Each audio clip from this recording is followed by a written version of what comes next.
Hello yet again. So, I figured I would make a Dungeons & Dragons related video because A, I need to do more of those anyway, because the playlist has been sitting on my channel forever and it only has one thing in it.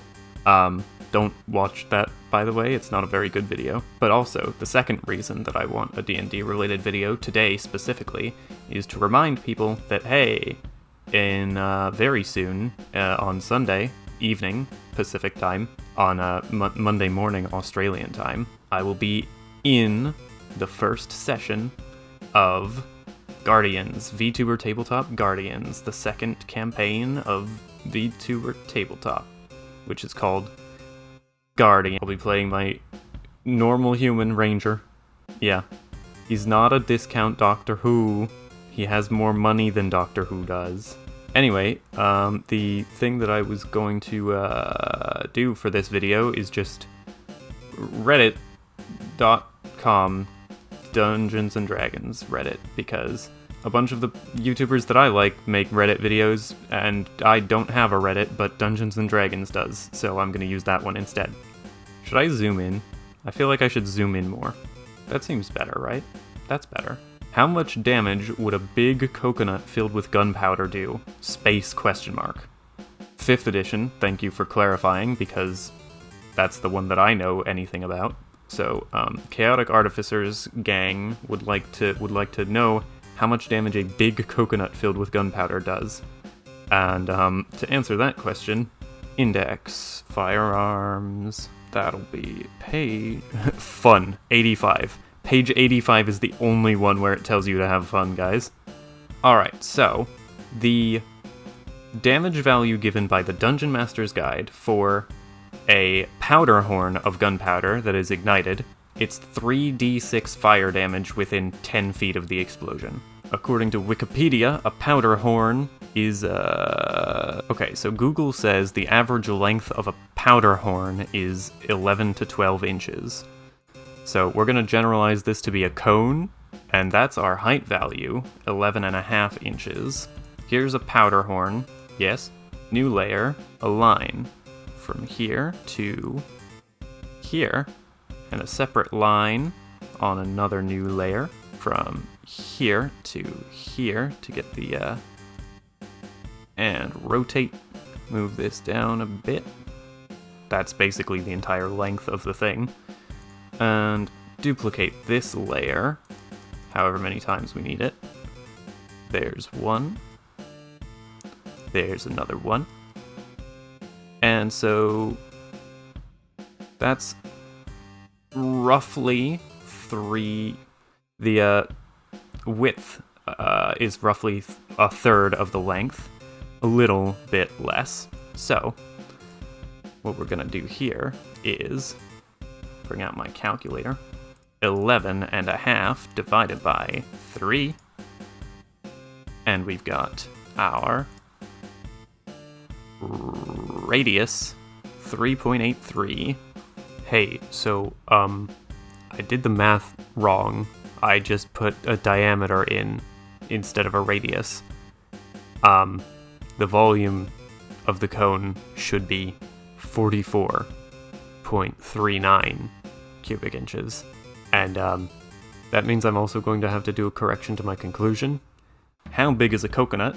6 to 8 inches in diameter. We're gonna take 8 because it was specified as a big coconut. So 8-inch diameter coconut. Oh, it's not a sphere. Oh no. Okay, ellipsoid, I guess. Yikes, what am I looking at here? C is going to be half the diameter, right? So 4 inches. And A will be the same, right? Right? And then B will be half the length. So that'll be 9. 603. That is a lot less. Okay, so 603 cubic inches. 603 cubic inches compared to 176.6 cubic inches is, I think I've done this backwards. So that's the powder horn, which the damage was 3d6, right? The coconut is 603 and 3.2 cubic inches. Okay, so I already recorded a different correction to my conclusion. The coconut somehow has 13.5 times as much gunpowder as the powder horn, which means it should be dealing 40 d6 fire damage. But that's not reasonable, so don't actually use that. Also, to be fair, if I did the math wrong the first time, there's literally no reason to think that I did it right this time. This is why you don't base Dungeons and Dragons decisions on real-world math and physics. This is why the peasant railgun doesn't work. But having just watched the footage back, I realized I literally thought that the number that was bigger was smaller, and I don't know how that happened. Whoops. So, disregard my previous correction, because I'm all over the place with this math. I tried to show my work, and that really didn't pay off in this scenario, but I do agree with what I end up deciding with the very incorrect information that I derived from this very incorrect math. So, let's skip to that, huh? And so, this would be dealing 1/3 of a powder horn in explosive damage, which is 1d6 fire. Which seems about right for a coconut. They're not exactly dry. I feel like that would dampen the explosion.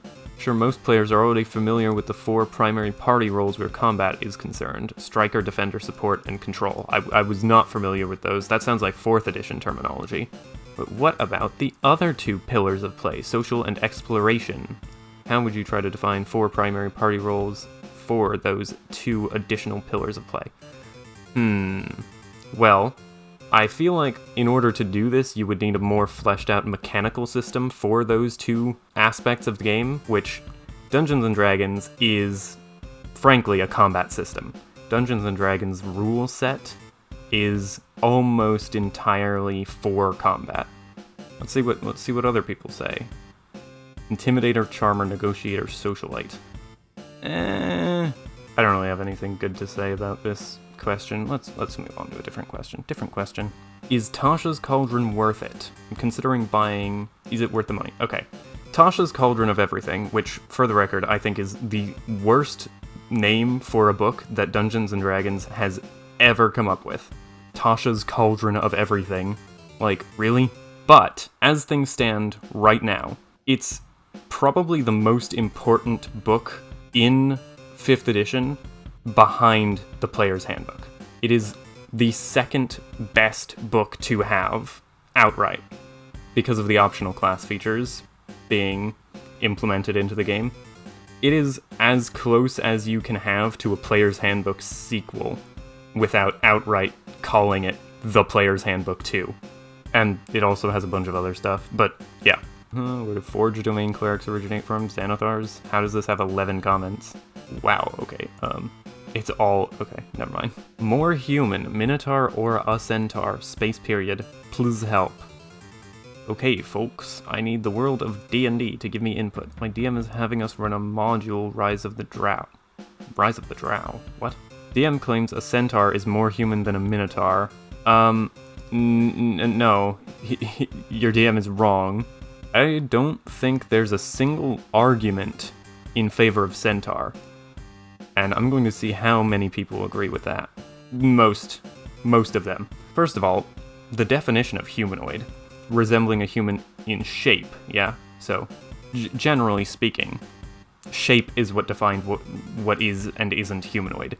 And the shape of a Minotaur is a human wearing a bullhead as a hat.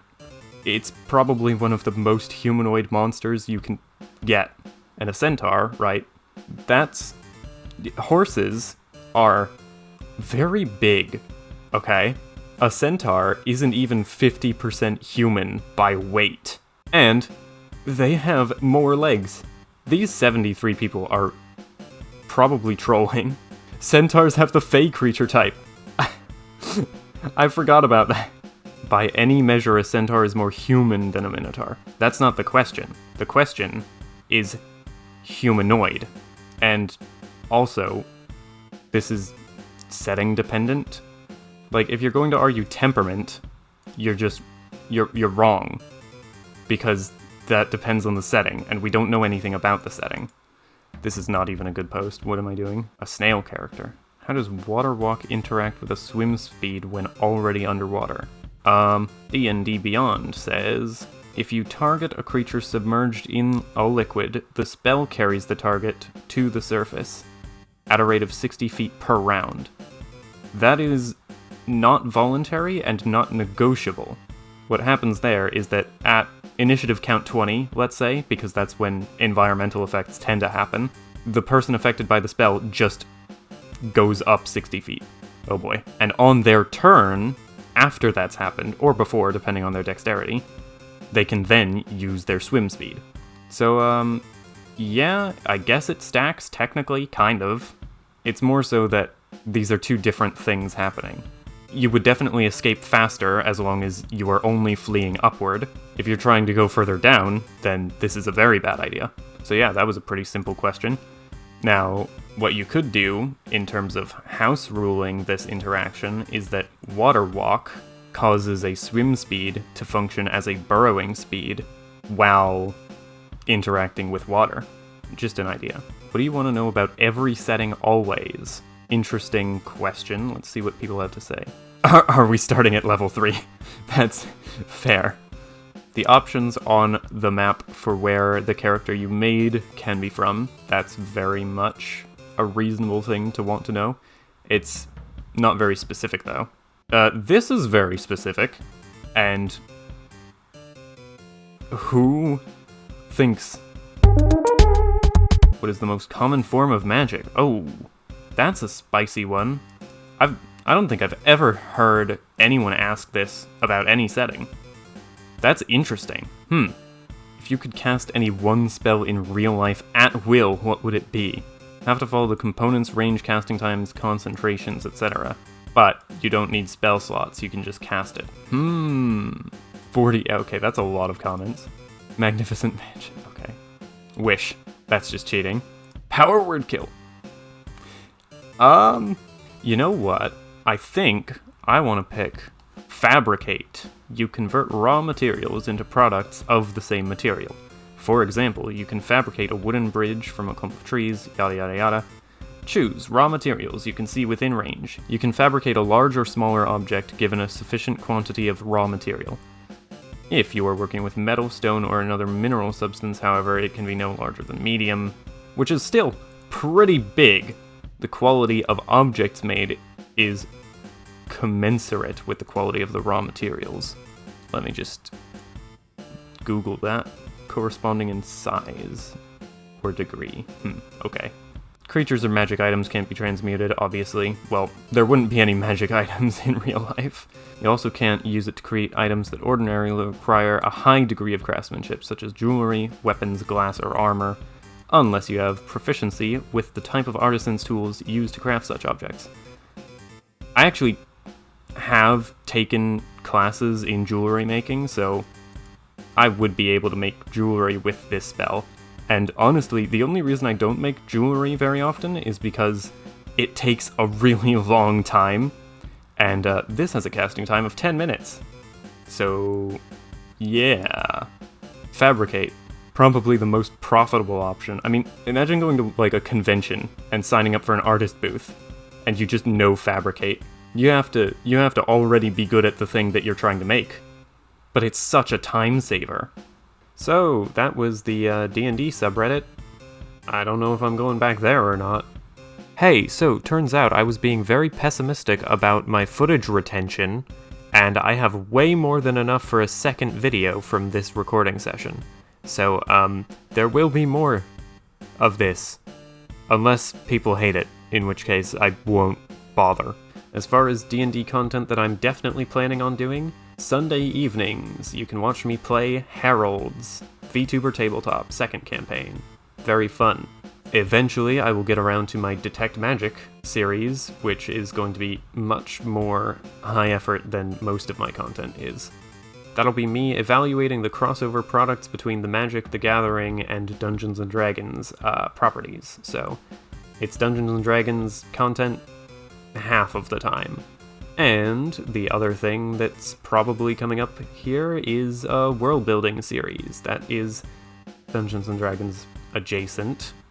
I'm probably building a spin-off system for the world because the changes to how the magic system of the world works compared to the way that D&D's magic system usually works are so drastic that I end up breaking the system in half anyway, and it might be better for me to just make a new rulebook, but inspired by D&D is what the setting is. So yeah, I may or may not do more D&D Reddit videos, we'll see. I definitely will be doing more D&D videos though, and a lot of them soon, as soon as I can, because I'm excited about them. So see you then, I guess.